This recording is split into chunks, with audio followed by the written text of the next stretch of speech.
সম্মানিত এলাকাবাসী, আমি সর্বপ্রথম দুঃখ প্রকাশ করছি যে আমার এখানে উপস্থিতিতে অনেক বিলম্ব হয়েছে। আমরা মূলত আপনারা জানেন যে বাংলাদেশের বিস্তীর্ণ অঞ্চল আজকে বন্যার পানিতে প্লাবিত। সেখানে জরুরি ত্রাণ তৎপরতার জন্য গিয়েছিলাম গত রাতে। সেখানে রাস্তাঘাটে অস্বাভাবিক ধরনের যানজটের কারণে উপস্থিত হতে বিলম্ব হলো। সামনে আমাদের আরো অনেক দূর পর্যন্ত প্রোগ্রাম রয়েছে। এই জন্য আপনাদের সাথে সংক্ষিপ্ত কথা এবং দেখা সাক্ষাৎ এর মাধ্যমে আজকের প্রোগ্রাম সমাপ্ত হবে ইনশাআল্লাহ। আল্লাহ পাক যদি তৌফিক দান করেন ভবিষ্যতে দীর্ঘ কথা হবে। আমরা স্পষ্ট ভাষায় যে কথাটা বলতে চাই সেটা হলো যে এতদিন পর্যন্ত বাংলাদেশের মানুষ জানতো এবং রাষ্ট্রীয়ভাবে আয়োজন করা হয়েছিল আগস্ট মাসকে শোকের মাস হিসেবে। 2024 সালে এসে বাংলাদেশের ইতিহাস পরিবর্তন হয়ে গিয়েছে। 2024 সালে বাংলাদেশে এক নতুন বিপ্লব সংঘটিত হয়েছে। সেই বিপ্লবের মাধ্যমে অনেক কিছুর পরিবর্তন হয়েছে। এই পরিবর্তনগুলোর মধ্যে অন্যতম একটা হলো শোকের মাস আগস্ট মাস বাঙালির বিজয়ের মাস, সুখের মাসে পরিণত হয়েছে। স্পষ্ট ভাষায় আমরা বলতে চাই যে এই 5ই আগস্টের বিপ্লব এটি বাংলাদেশের স্বাধীনতাকে পূর্ণাঙ্গতা দেওয়ার একটি অন্যতম মাইল ফলক। 1971 সালে হাজারো লক্ষ মানুষের আত্মদানের বিনিময়ে ত্যাগ, কোরবানি এবং শাহাদাতের রক্তের মাধ্যমে অর্জিত হয়েছিল স্বাধীন বাংলাদেশ। 53 বছর পর্যন্ত বাংলাদেশের মানুষ স্বাধীনতার সুখ খুঁজে পায়নি। বিশেষ করে বিগত 16টি বছর এদেশের মানুষের বুকের উপর জগদ্দল পাথরের মতো চেপে বসেছিল স্বৈরাচারী এক সরকার। বাংলাদেশের বিগত 16 বছরের যে স্বৈরাচার, যে ফ্যাসিবাদ প্রতিষ্ঠিত হয়েছিল, পৃথিবীর ইতিহাসে এই স্বৈরাচারী জালিম শেখ হাসিনাকে কেবলমাত্র ফেরাউনের সাথেই তুলনা করা যায়। ফেরাউন যেভাবে নবী মুসা আলাইহিস সালামকে অপমান করেছিল, জালিম শেখ হাসিনা নায়েবে নবীদেরকে, আলেম ওলামাদেরকে অপমান এবং লাঞ্ছিত করার এমন কোন চেষ্টা নাই যেটা সে করেনি।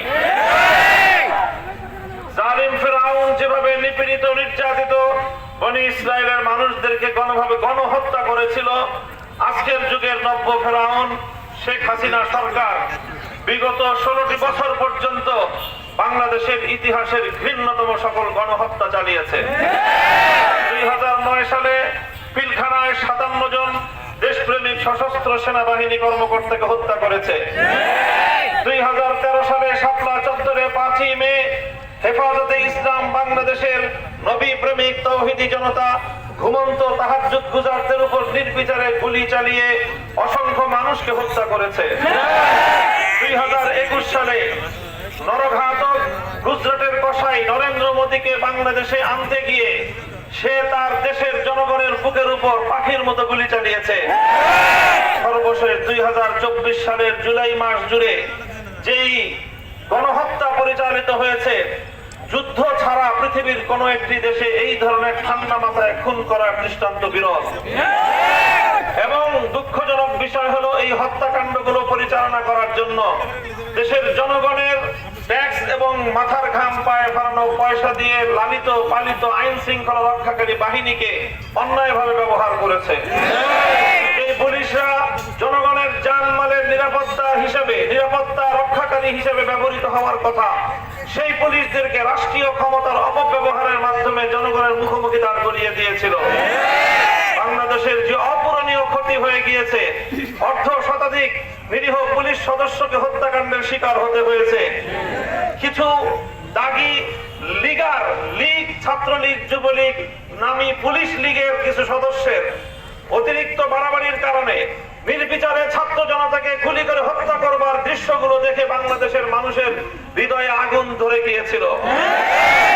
সকল পুলিশ সদস্যদেরকে তার খেসারত দিতে হচ্ছে। এই খেসারত পুলিশ সদস্যরা দিবে কেন?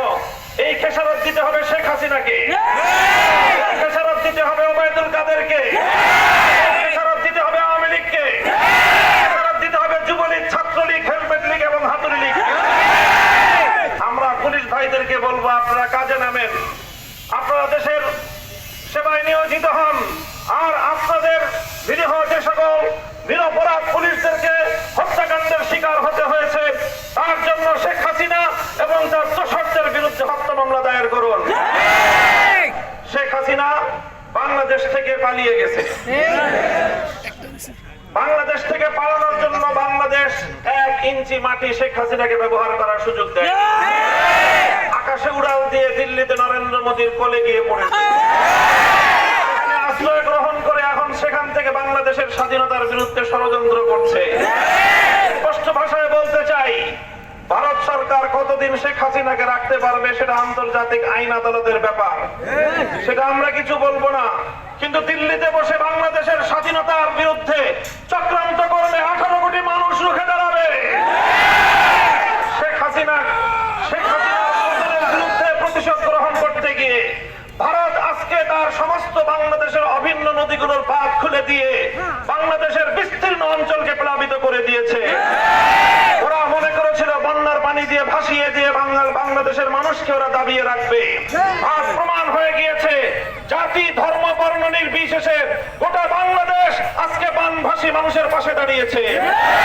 গোটা দেশ আজকে ঐক্যবদ্ধ, ফ্যাসিবাদের বিরুদ্ধে ঐক্যবদ্ধ, বাংলাদেশের স্বাধীনতার ষড়যন্ত্রের বিরুদ্ধে, স্বাধীনতা বিরোধী ষড়যন্ত্রের বিরুদ্ধে ঐক্যবদ্ধ থাকবে।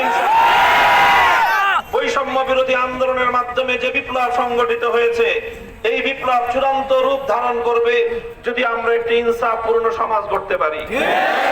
আমি বলতে চাই, ইনসাফ পূর্ণ সমাজ, ন্যায় ইনসাফ ভিত্তিক পরিপূর্ণ সমাজ যদি কায়েম করতে চাও, আল্লাহ প্রদত্ত খেলাফত রাষ্ট্র ব্যবস্থা ছাড়া বিকল্প কোনো পথ নাই।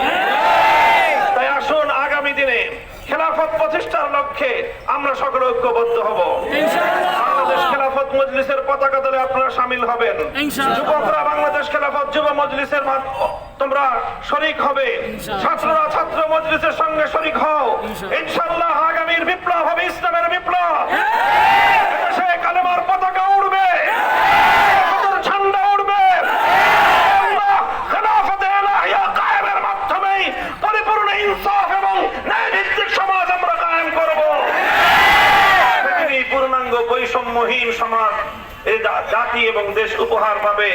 সেই সোনালী দিনের প্রত্যাশায় আপনাদের সকলকে আবারও ধন্যবাদ জানিয়ে, শুকরিয়া জ্ঞাপন করে, দীর্ঘ সময়ের অপেক্ষার জন্য আপনাদেরকে ধন্যবাদ জানিয়ে বিদায় নিচ্ছি। ওয়া আখিরু দাওয়ানা আলহামদুলিল্লাহি রাব্বিল আলামিন।